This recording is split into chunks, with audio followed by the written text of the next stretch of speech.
All right, folks. All right, here's a guy from Houston, Texas, okay? And he's really far out. In fact, he's so far ahead of his time, his parents haven't met yet. Here he is, Bill Hicks. Bill, hey, baby, here we are. Thank you. How about it? Yeah. Yeah. All right. Thank you very much. I'm from Houston, Texas. Thank you. Simply means as a performer, I perform in places you people only see on Rawhide. I actually go to these hillbilly podunk hellholes such as Oklahoma. Thank you very much. A veritable entertainment mecca. The only state Arkansas can make fun of. When you got Arkansas ragging your ass, you're pretty low down in the food chain, I think. Here's a quick impression of Oklahoma, those y'all never been.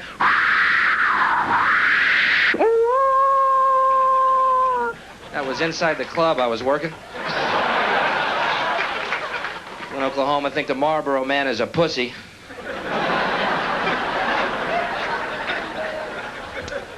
Played a town there called Enid, Oklahoma. Town is so small, you know, in hotel rooms, you gotta push 9 to get an outside line. I pushed 9 and got the Elmer Dinkley residence.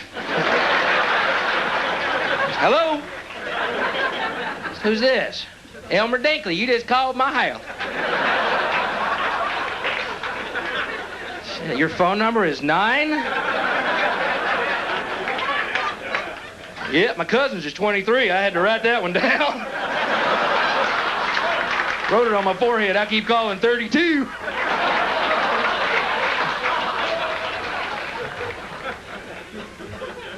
They're nice people. They're just from Oklahoma.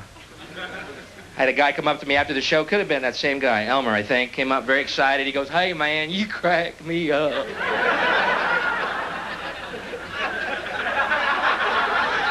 I was laughing something fierce. I'd like you to meet my wife and sister. And there was one girl standing there.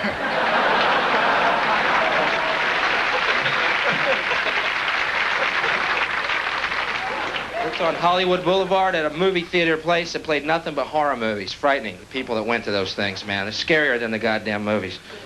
You could hear stuff in that audience like, "I remember when I cut off a head."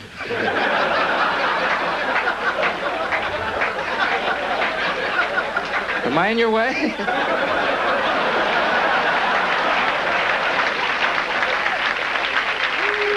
Thank you very much. Thank you. So I smoke. How many smokers we got here? Smokers. Yeah. How many non-smokers? Non-smokers. Bunch of whining maggots you people are. Non-smokers don't know the meaning of life till you start coughing up brown chunks of lung on your pillow in the morning. When you start coughing up Smurfs, life takes on a whole new fucking meaning. There is good news for smokers. I'm sure y'all have noticed. Surgeon General's warnings are different on the sides of each pack. That's pretty cool. Mine say, Surgeon General's warning, cigarette smoking may cause fetal injury or premature birth. Hey, fuck it. Just don't get the ones that say lung cancer, you know? It is your body. You should shop around, I think. I can live with low birth weight, you know?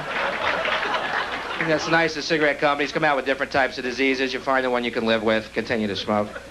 It's like, what are you smoking, Tom? Throat polyps. Yeah, I'm going to stick with my yellow fingernails, buddy. Thank you. I can live with yellow fingernails.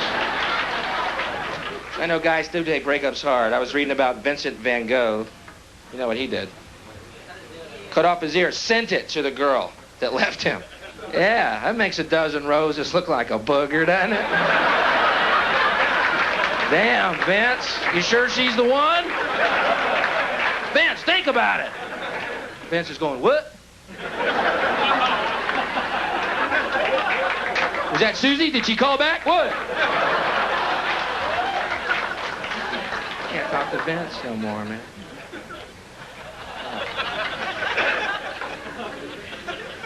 But I decided over this breakup, man, why get bitter about all women because of one? So I looked on the bright side. I think it helped my career she left me.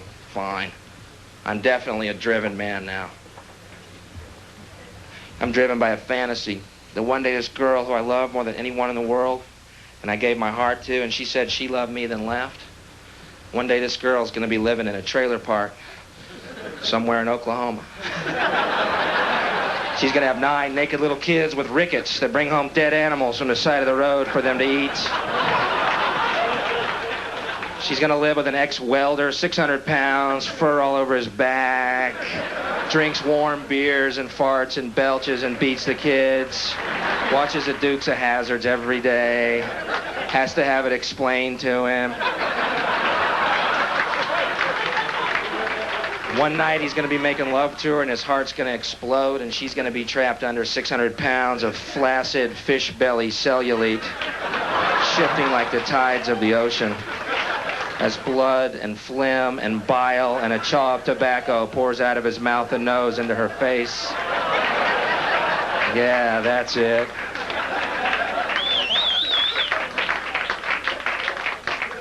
Just before she drowns in that chunky puddle of afterbirth, she turns to the television, and I'm going to be on this show. So don't get bitter. Thank you very much. Thank you.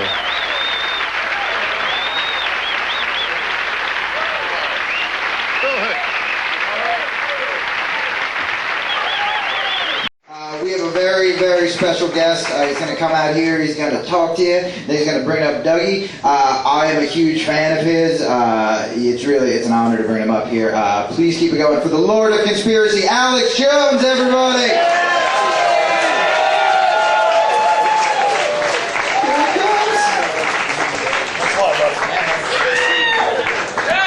I feel sorry for you. I mean, you came out here to have a good time.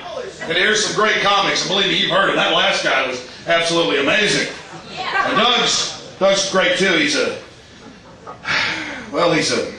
degenerate atheist, but other than that, he's a pretty good guy. No, but seriously, I'm not a comedian, and I've heard a lot of stuff about Iraq, and I've heard some other comments about politics, and let's just go over some basic stuff here for a minute, okay? This is not a drill. This is some serious shit. All right?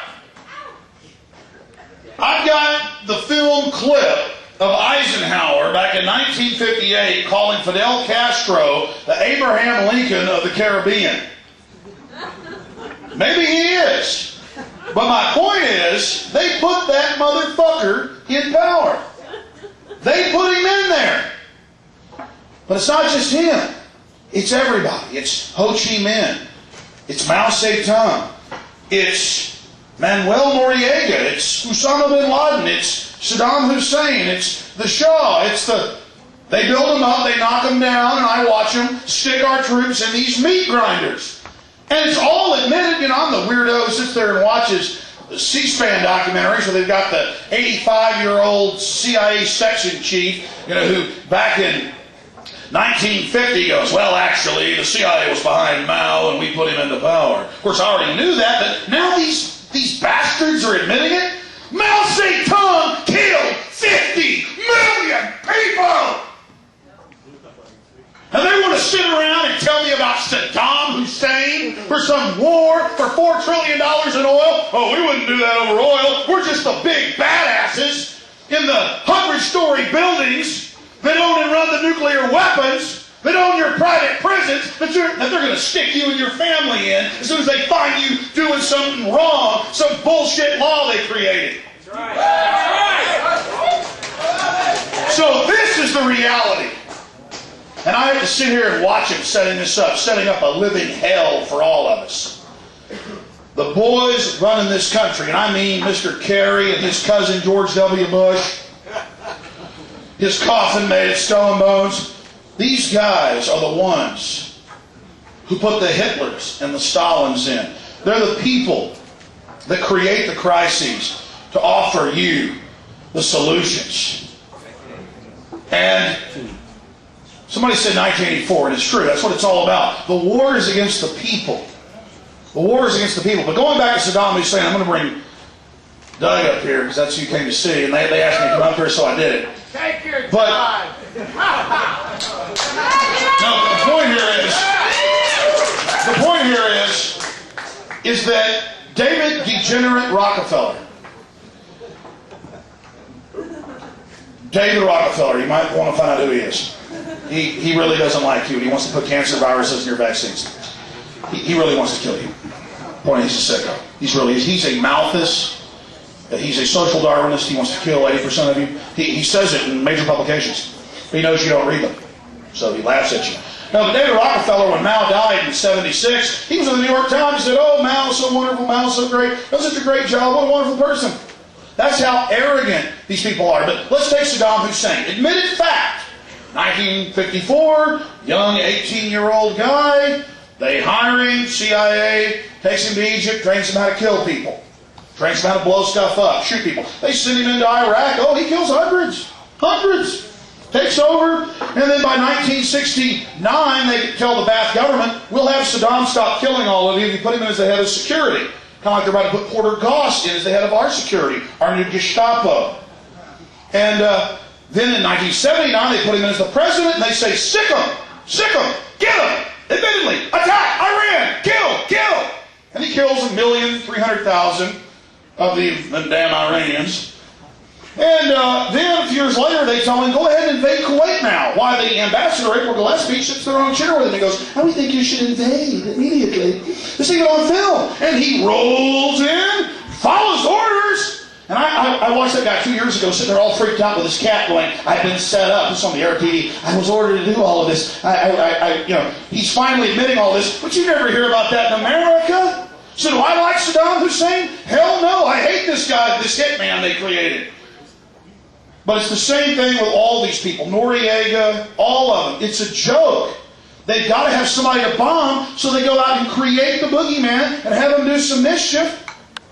It's just incredible. And, growing up, young man, you can be president. Any young lady can be president. We can all be president. It's a free country.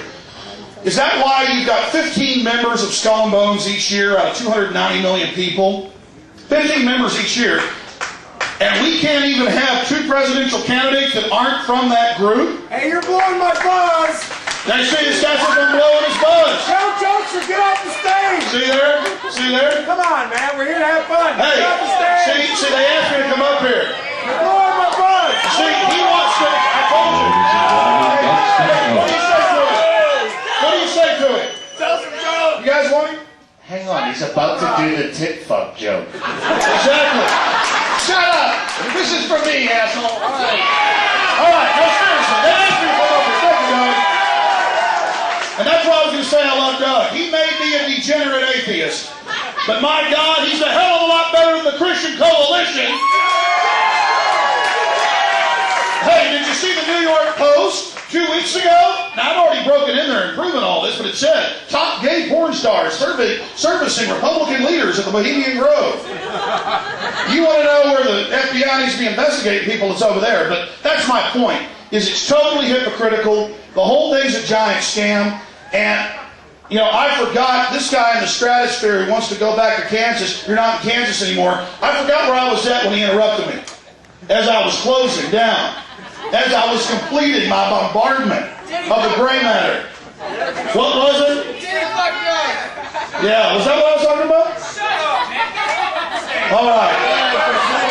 What? What were you talking about? What's going? You're wasting a goddamn... What did I call you? I called you a big fucking pussy. Oh, yeah? What I called you, Bruiser? Bam! Bam! You're a big badass. You don't want to hear the truth because you're a little coward. You can't handle the truth. You don't want to hear about 50 million people. You want to sit there. Hey, I'll be sitting right there when you're done, boy. That's right, you little weasel. I called you a little punk. Yeah. That's a coward right there, folks.